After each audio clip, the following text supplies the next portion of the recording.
Europe 1, 7h57. L'heure de retrouver Louise Ekland, notre Anglaise, qui a le bon goût de nous trouver formidables tous les matins. Bonjour Louise. Bonjour Thomas, bonjour tout le monde. Aujourd'hui, j'ai reniflé une nouvelle tendance en France. Non, on dit j'ai déniché. Non, Louise. non, j'ai reniflé car je vais vous parler de marketing olfactif. Ça consiste à parfumer les boutiques pour que les consommateurs s'y sentent bien et éventuellement achètent plus. Grâce à des sociétés comme Emosens, vous avez par exemple aujourd'hui dans toute la France des parkings qui sentent le moneuil et la crème solaire.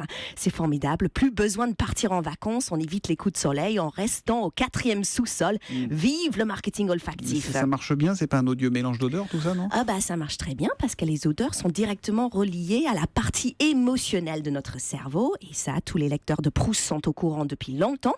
Donc moi je l'ai appris hier, mais je m'en souviendrai parce qu'il y a de plus en plus d'entreprises qui se parfument les coquettes.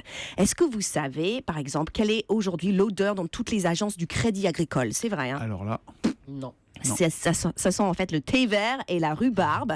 Pas vraiment l'odeur de la campagne, mais il paraît que ça donne furieusement envie d'ouvrir des PEL. mais il n'y a pas un petit peu de manipulation mentale dans tout ça là? Bah si, mais tant mieux, ça rend le shopping quand même très agréable. Par exemple, moi je suis accro des chaussures, mais le problème des magasins de chaussures, c'est que dans les chaussures, il y a des pieds qui sentent. Donc j'allais plus, je commandais sur Internet, les magasins de chaussures m'avaient lassé.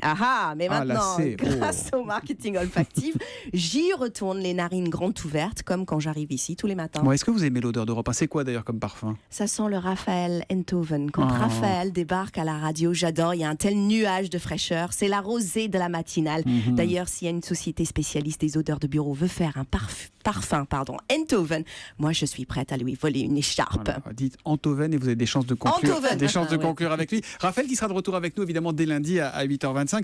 Tout ça pour faire une déclaration d'amour à Raphaël Enthoven. Merci Louise et à demain. À demain.